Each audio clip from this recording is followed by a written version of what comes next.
जिसका सवाल है हाथ खड़ा करे। आप काफी देर से हाथ खड़ा करें, क्या सवाल है आपका? पूछिए। सर मैं तो ये समझ पा रहा हूँ कि कांग्रेस की रणनीति तैयार कौन करता है। कभी ये कहते लाल किला बेच दिया, कभी ये कहते रफल के ऊपर, और हर बार ये मुंह की लाल किला बेच दिया। हाँ, और मोदी जी वहीं से जो है स्पीच देते हर बार। अच्छा, बीच में लेकर आए थे, याद है आपको? लाल किला तो भाई बिका नहीं है, हम सब जानते हैं। जी जी। कांग्रेस के प्रवक्ता जी से मैं बोलना चाहूँगी, जो ये राहुल गांधी जी लंदन में जाके बोल रहे हैं, ये न्याय मांग रहे हैं कि अपना भारत इतना कमज़ोर है, जो ये वहाँ पर न्याय मांग रहे हैं, बड़े शर्म की बात है राहुल गांधी जी, जो अपने जो वहाँ पे न्याय मांग रहे हो। हमारा भारत इतना कमज़ोर नहीं है, बड़े शर्म की बात है। जो आपकी आज सदस्यता छीनी गई है, आप संसद से बाहर हुए, इसलिए आप प्रधानमंत्री नहीं बन सकते, और मोदी जी प्रधानमंत्री बनेंगे, इतना कहना चाहती हूँ। चलिए, ये आपका विचार है, लेकिन वो कह रहे हैं कि आपको बेसिकली आप क्यों उस पुराने दौर में जी रहे हैं जिसमें विदेश से कोई बोलेगा तो भारत में एक्शन होगा। भारत की युवा जो पीढ़ी है वो सुदृढ़ हो गई है, मजबूत हो गई है, अब इन्हें विदेशियों की जरूरत नहीं है, ये देशी लोग ही बड़े पक्के हैं। जी जवाब दीजिए। राहुल आपको जर्मनी पे क्यों भरोसा है? राहुल गांधी जी से जब ये पूछा गया तो उन्होंने कहा कि प्रजातंत्र की पुनर्स्थापना हम लोग अपनी लड़ाई लड़कर वहां लेंगे, हमको किसी भी देश का हस्तक्षेप नहीं चाहिए। ये तथ्य आपसे छुपाए गए। अगले दिन बोला, अगले दिन बोला, उस दिन नहीं बोला। अमीश देवगन जी प्लीज देखिए, मैं देश के लोगों से कहता हूं, देखिए ना। किस दिन? डेट बताइए, डेट बताइए, दोनों भाषणों की डेट बताइए। पर्दा डालने की कोशिश मत कीजिए। एक दिन क्या बोला, अगले दिन किस दिन की बात बता रहे हैं आप? डेट बताइए। अमीश देवगन जी पहले ही देखिए, वो डेट बताइए। उनसे प्रश्न पूछा गया, ये उनसे जब प्रश्न पूछा गया तो उन्होंने कहा दूसरी बात। डेट आप डेट बताइए। एक मिनट, देश के प्रधानमंत्री जी विदेश जाकर क्या कहते हैं, कभी सुना आपने? देश के प्रधानमंत्री जी ने वो कह रहे शर्म की बात है, उनको विदेशियों से न्याय चाहिए। देश के प्रधानमंत्री अभी भी जर्मनी आप अपने सवाल पूछ लिया, मेरी एक बात बताइए, अभी भी आप जर्मनी को शुक्रिया अदा कर रहे हो? जर्मनी को आप बोलते बहुत बढ़िया किया जर्मनी ने।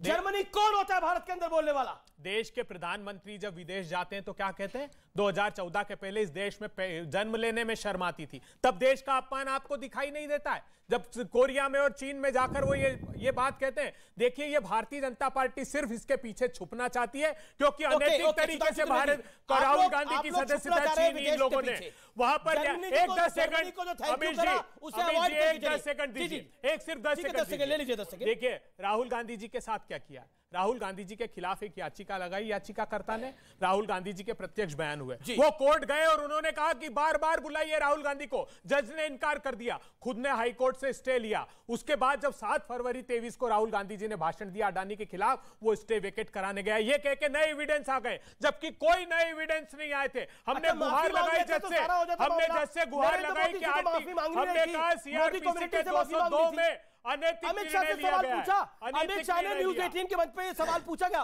उसने बोला ऐसा क्या अहंकार था राहुल जी में, दुनिया में सब माफी मांग सकते हैं तो राहुल जी क्यों नहीं माफी मांग सकते? अब ये भी तथ्य ठीक कर दूं। एक सेकंड जवाब। अच्छा, ये विदेश का क्या चक्कर है जी? देखिए, विदेश का मैं आपको चक्कर पहले तो जर्मनी का बता देता हूं। चक्कर क्या है कि जहां जाके राहुल गांधी जी बोले थे, मैं पूछना चाहता हूं, जर्मनी की बात करनी, जर्मनी में पता है क्या है रेट ऑफ इन्फ्लेशन? 8% के आसपास। रेट ऑफ ग्रोथ क्या है? 1.8%। भारत उससे कहीं अच्छी स्थिति में है। और आज स्थिति यह है कि हम रुपए में तो रूबल के साथ ट्रेड के लिए तय हो चुका है और शुरू हो गया रूस के साथ, और जर्मनी से बात चल रही है रुपए में ट्रेडिंग की। आज जर्मनी को हमारी जरूरत है और इन्हें जर्मनी की जरूरत है। और इतना ही नहीं, जर्मनी से सीखना है तो सीखिए। सुनिए, दुनिया में एकमात्र देश है जर्मनी जहां की 12 यूनिवर्सिटीज में संस्कृत पढ़ाई जाती है और ये संस्कृत के विरोध में खड़े होते हैं। जो दुनिया में जर्मनी एक ऐसा देश है, सुनिए, जहां आर्थर शोपेनहावर नाम का एक दार्शनिक हुआ था जिसने उपनिषदों का अनुवाद जर्मन में किया, पहली बार किसी यूरोपियन लैंग्वेज। उसने जानते क्या कहा? विश्व का सबसे विकसित मस्तिष्क देखना है तो भारत के आकाश के नीचे आना होगा, पर भारत के आकाश के नीचे सबसे खोखला मस्तिष्क देखना है तो एक पार्टी में आना होगा। और एक और अंत में कह दूं, सुनिए, एक और भी कारण हो सकता है। पिछली बार राहुल जी जाके बोले थे इंग्लैंड में 4-5 साल पहले, हम इंग्लैंड को सरपास करके बन गए इंग्लैंड से बड़ी अर्थव्यवस्था। ये मैं भविष्यवाणी करके जा रहा हूं, अगली सरकार मोदी जी की आएगी, हम जर्मनी को पीछे छोड़कर चौथी बड़ी अर्थव्यवस्था होगी। अच्छा, एक बात बताइए, ये जो जर्मनी का शुक्रिया अदा करने का आइडिया किसका था?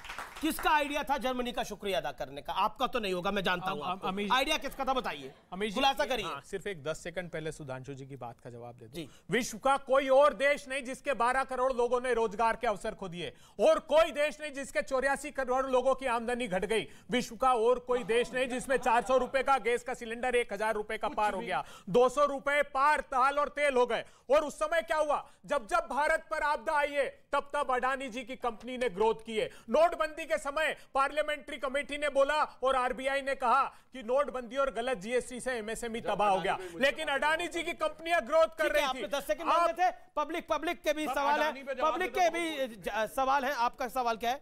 मेरा सवाल ये है कि जी। निरंतर गलत साबित होने के बाद भी कांग्रेस मोदी जी को ही क्यों टारगेट करती है? क्या इनका एकमात्र लक्ष्य यही रह गया है कि कैसे वो मोदी जी को गलत साबित करें या उनकी छवि खराब करें? क्या इसके अलावा इनका कोई और लक्ष्य नहीं है? जी, ये एक तरह से विपक्ष पे भी सवाल है। मोदी को गलत साबित करने के लिए एक ही लक्ष्य है, आप एक पैरेलल पॉलिसी लेके आइए। सिर्फ एक ही एजेंडा है, मोदी हटाओ मोदी हटाओ।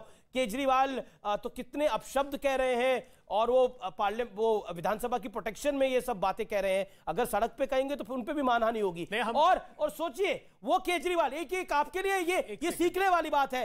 कभी किसी के कहने पर आपको घुड़सवारी नहीं करनी चाहिए, अगर घुड़सवारी ना करनी आती हो आप कभी नहीं करनी चाहिए। अरविंद केजरीवाल कह रहे हैं राहुल जी के साथ बड़ा गलत हुआ है, राहुल जी के साथ ऐसा नहीं होना चाहिए था, लेकिन ये जनाब कई बार खुद माफी मांग चुके हैं, लेकिन कह रहे राहुल जी को माफी नहीं मांगनी चाहिए थी। वाह भैया, आप तो माफी मांग के बच गए और राहुल जी को फंसा दिया इन्होंने। अब आप और सोचिए ये गेम प्लान क्या है, इन लोगों का गेम प्लान समझिए आप।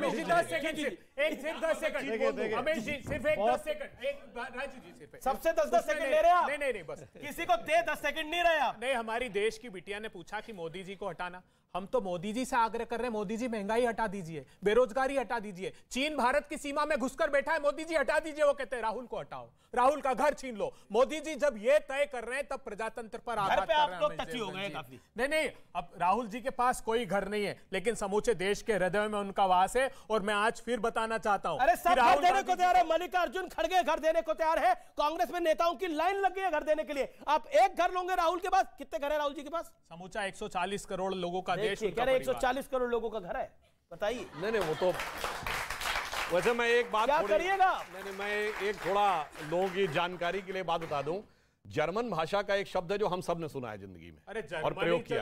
अरे सुनिए, भारत की तो शुक्रिया था आपने किया था, शुक्रिया था आपने किया था। है उस शब्द से बहुत कुछ निकलता है। जानते हो क्या शब्द है? किंडरगार्टन, जो आप केजी कहते हैं, ये उसी लेवल की बुद्धि है जिसके आधार पे ये कहते हैं कि इससे ज्यादा ग्रोथ रेट है और उससे ज्यादा महंगाई है। पूछिए ना, जहां जहां से राहुल गांधी ने जाके विदेश में ज्ञान दिया, एक देश बताइए जहां महंगाई की दर हमसे ज्यादा हो। ठीक, बताइए। जी एक सेकंड, एक डॉक्टर अजय आलोक और राजकुमार भाटी, मैं आपको आगे मौका दूंगा। ओके, आपका सवाल क्या है भाई? आप तो प्रखंड पंडित नजर आ रहे हैं। आपसे मुझे बस एक ही सवाल पूछना है। जैसे कि पहले हमारे देशवासियों ने, यानी हमारे भाई लोगों ने अपना खून बहाकर अंग्रेजों को भगा दिया, उसका राहुल गांधी विदेश में जाके बोलते हैं कि मुझे न्याय, तो क्यों दे नहीं आए भाई? हमारे देश में क्या कमी है क्या किसी चीज की? हम तो आपसे यही चीज पूछना चाह रहे हैं भैया। कह रहे हैं हमारे देश में कुछ कमी है। सवाल किसका है? जी आप याद करा कर बोले, क्या सवाल है? सर मेरा 2 सवाल है। एक तो विपक्ष पूछ लीजिए। विपक्ष के पास प्रधानमंत्री, लोकतंत्र है कि नहीं है देश में? लोकतंत्र की बात नहीं सर, विपक्ष के पास कौन सा चेहरा है जो प्रधानमंत्री के लायक है? ठीक है, राजकुमार भाटी, विपक्ष के पास कौन सा चेहरा है प्रधानमंत्री के लायक है? कांग्रेस कहती है राहुल गांधी चेहरा है, आप राहुल के साथ है कि नहीं है? काम को देखो, चेहरा ना देखो। हिम्मत नहीं आ पा रही है। सुन लीजिए, नहीं, राहुल गांधी जी स्वयं, काम को देखो चेहरा न देखो। चेहरों ने लाखों को लूटा, काम सच्चा और चेहरा झूठा। राहुल गांधी जी सामूहिक नेतृत्व में विश्वास करते हैं। राहुल जी कहते हैं, राहुल जी कहते हैं नेतृत्व करेगा देश का नेतृत्व करेगा बेरोजगार युवा। राहुल गांधी जी कहते हैं देश का नेतृत्व करेगा। कहानी हुई है, देखिए उन्होंने खुद ही, मतलब जैसे ही आपको मैंने सवाल पूछा उन्होंने खुद ही अपना हाथ खींच लिया। उन्होंने अपना हाथ ही खींच लिया कि राहुल जी चेहरा नहीं है। मैं बहुत संक्षेप में गंभीर टिप्पणी करना चाहता हूं। ये बच्चे अक्सर पूछते हैं, बहुत बार ये सवाल उठता है, मोदी जी के पीछे क्यों पड़े हो, मोदी जी के पीछे क्यों पड़े हो? देखो, इसमें कोई ऐतराज हमें नहीं है। आप किसी भी पार्टी के समर्थक हो सकते हैं, किसी नेता के समर्थक हो सकते हैं, लेकिन ये लोकतंत्र में जरूरी होता है कि जो कुर्सी पर बैठा विरोध उसी का होता है। किसी रिक्शा वाले का, गाड़ी वाले का, ठेली वाले का विरोध करेंगे? विरोध तो प्रधानमंत्री और मुख्यमंत्री का ही होगा, नाम तो उन्हीं का लिया जाएगा। जब नेहरू प्रधानमंत्री थे, पहले प्रधानमंत्री, और उस समय कांग्रेस का वर्चस्व होता था पूरे देश में, विपक्ष में एक नेता होते थे राम मनोहर लोहिया, वो संसद में इतना कड़वा बोले नेहरू के बारे में, इतनी आलोचना उनकी की है। उसके बाद जितने भी प्रधानमंत्री आए, जब इंदिरा गांधी थी तो हम बच्चे थे, हमने नारे लगाए, ये खा गई चीनी पी गई तेल, ये देखो इंदिरा के खेल। जो कुर्सी पे होगा उसके खिलाफ नारे भी लगेंगे, उसकी आलोचना भी होगी, उसे हटाने की बात। जर्मनी के पास जाना। अच्छा, जर्मनी का जहां तक सवाल है, पता नहीं अभय दुबे जी समझ नहीं पा रहे, जर्मनी से तो उनकी जड़ इतनी गहरी जुड़ी हुई है, अगर जर्मनी को छोड़ देंगे तो पार्टी खत्म हो जाएगी। आरएसएस की शुरुआत ही जर्मनी से है, जर्मनी से जाके तो प्रेरणा लेकर आए थे। ये जो काली टोपी पहनते हैं, ये जर्मनी की हिटलर की तो टोपी है। ये कहां की हिटलर से प्रेरणा लेकर ही तो आरएसएस की स्थापना हुई। ठीक है, नहीं हुई हो तो बताओ। दूसरी बात, दो वाक्य बिल्कुल कहिए। भारतीय राजनीति में, लोकतंत्र में, चुनाव में विदेशों का हस्तक्षेप नहीं होना चाहिए, लेकिन ये अगर शुरुआत की है तो माननीय मोदी जी ने की है। वो जाकर विदेशों में चुनाव प्रचार करते हैं, कहीं हाउडी मोदी करते हैं, कहीं नारे लगवाते हैं, मोदी मोदी मोदी। गलती तो उन्होंने की है, पब्लिक लगाती है नारे, वो थोड़ी लगवाते तो वही, आयोजन तो वही करते हैं। ठीक है, ओके सुधांशु। सैकड़ों करोड़ रुपए खर्च होता है। देखिए, पहली बात तो राजकुमार भाटी जी ने, सुनिए मैं जवाब दे दूं। पूछना चाहता हूँ, विदेश के लोग तो ना इलेक्शन में वोट लगाने आएंगे, लगाएंगे तो इंडिया वाले। तो ये तो दोनों तरफ रखो। अभी इंडिया वाले भी कहते हैं मोदी मोदी, क्या करिएगा? ये बताइए, मैं एक ही चीज पूछना चाहता हूँ, कांग्रेस के लिए आएंगे क्या? कांग्रेस के लिए नहीं आएंगे, लेकिन मोदी जी के लिए तो आएंगे। एक तरफ क्यों कहते हो? गए थे अब की बार ट्रम्प सरकार, वो क्या था? अरे ये बताइए, तब नहीं पूछा सर, देश की बुराई नहीं करते ना। देश के नहीं, भाजपा की बुराई, देश की बुराई। इंग्लैंड में जो भाजपा की बुराई, देश की बुराई नहीं है। राहुल जी ने जो इंग्लैंड में प्रेस कॉन्फ्रेंस में जो अपने देश की बुराई की, उनको मीडिया वालों ने ही फटकार लगाया। ठीक है, अच्छा ठीक है, अब आपने सवाल पूछा। मोदी जी ने विदेश में जाके कहा था, अब 14 से पहले इस देश में सहमति थी पैदा होने में। अजय आलोक, देखिए, एक तो उन्होंने पहले ही बैकआउट कर लिया, मतलब जैसे ही मैंने बोला कि राहुल जी चेहरा हैं, उनके क्या साथ देंगे, उन्होंने बोला नहीं राहुल जी तो कोई चेहरा ही नहीं है। राहुल जी ने स्वयं ने कही है, आपने कांग्रेस है ना राहुल चेहरा। राहुल जी ने कहा है कि देश का बेरोजगार युवा चेहरा होगा, देश की महंगाई में प्रधानमंत्री बेरोजगार युवा को बनाओगे आप लोग। 4 के पहले कौन सा चेहरा है कि जब कांग्रेस पार्टी ने खुद ही राहुल गांधी को निपटा दिया, पुष्टि इन्होंने कर दी, अब उसके बाद भी आप उनके पीछे पड़े हुए हैं। कितने प्यार से ये लोग बात करते हैं। भाटी साहब कह रहे थे कि एजेंसियों को दबाव होता है, ठीक है, तो 2004 से लेकर 9 तक डीए केस चला, एजेंसी का दबाव था, इनको परेशान किया गया। लेकिन जब न्यूक्लियर डील में जब समर्थन हुआ था तो क्या एजेंसी का दबाव वापस हो गया था? इसका मतलब मान रहे हैं ना, इसलिए समर्थन किया था 40 साल से लेकर। कन्वीनियंस, इस देश में कन्वीनियंस की, अमर सिंह ने ऑन रिकॉर्ड जो आप बोल रहे हैं, अमर सिंह ने ऑन रिकॉर्ड नहीं, इस देश में कन्वीनियंस की राजनीति आज से नहीं है, और इस देश में कन्वीनियंस की राजनीति के जनक कांग्रेस रही है। नरसिम्हा राव के समय याद कीजिए, जेएमएम के कांग्रेस सांसदों, जेएमएम के सांसदों का वो नोट वाला गड्डी याद है ना आपको, 92 में सरकार बचाने के लिए। तो ये करते आए, अब ये देश बदल रहा है तो इनको पच नहीं रहा है। अब दिक्कत ये हो रही है कि अगर ये 5 साल 10 साल और रह गया, वो कह रहे क्या बदला, कैसे बदला, वही कह रहा हूं, बता रहे 10 सेकंड बताएंगे क्या बदला। ये इकोसिस्टम बदल गया है, ये इकोसिस्टम बदल रहा है। पहले कहां कोई बोलता था, वॉशिंग मशीन में पहले कहां कोई बोलता था, भाग मुकुल भाग, आप देश की नेवी, आप देश का प्रधानमंत्री, देश की नेवी के जहाजों को लेकर बना सकते, आदर्श घोटाले के आरोपी बताते थे, आज तो अपने दल में शामिल कर लिया, बदल दिया। दिक्कत ये है शुभेंदु इनको देश की व्यवस्था जो बदल रही है, भावना गवली जब स्वाभाविक नहीं होगी, थी तो अपराधी थी, स्वाभाविक है नहीं सेना में आ गई तो पाप धुल गए। यशवंत जाधव आपकी बारी है तो बोलिए, सबसे ज्यादा बोल रहे हैं अजय लोग, शिवसेना में थी, तो नाइंसाफी है ना। यहाँ पे तो सब एक लंबी आपके पास काफी लिस्ट है, आपके पास आपने बोला राहुल जी के पास 140 करोड़ मकान है, इतने बोले ना आपने, इतनी देश की जनता है, उतने मकान है। मैं आज एक गारंटी आपको दे सकता हूं। जी बताइए। राहुल गांधी अध्यक्ष से हट गए, खड़गे आ गए, लेकिन वर्चुअल कमांड तो गांधी परिवार के पास है। आज से 15-20 साल के बाद ये कमांड किसके हाथ में रहेगी, आप बताइए? रेहान गांधी जो नया आ गया है, वो जो प्रियंका गांधी जी के लड़के हैं, तय है ये। अखिलेश जी के सुपुत्र या सुपुत्री, तय है। ये व्यवस्था परिवर्तन देश में हो रहा है, जिसको मोदी जी बार बार कहते हैं कि परिवारवाद सबसे बड़ी समस्या है भ्रष्टाचार की। जहां परिवार रहेगा वहां भ्रष्टाचार रहेगा, और वहां लोग सवाल। 2 परिवारों का देश, अडानी और अंबानी, उसके आगे कुछ दिखाई नहीं देता है। आप देश के किसी पूंजीपति को मत छोड़ना, देश के किसी पूंजीपति को मत छोड़ना, लेकिन अमेज़न के खिलाफ कुछ मत बोलना। मैं किसी इंडिविजुअल, लेकिन किसी विदेशी कंपनी के खिलाफ कुछ नहीं बोलते ये लोग। विदेशी कंपनियों के माध्यम से लूटा जा रहा है। शेल कंपनियां जो है वो अरे, साइप्रस में, यूएई में, मॉरिशस में, ओके। वो विदेशी कंपनियां हैं। ओके ओके राहुल गांधी जी ने अपनी प्रेस कॉन्फ्रेंस में बोला कि अडानी को डिफेंस के कॉन्ट्रैक्ट्स दिए गए ज्यादा, जो बिल्कुल गलत है।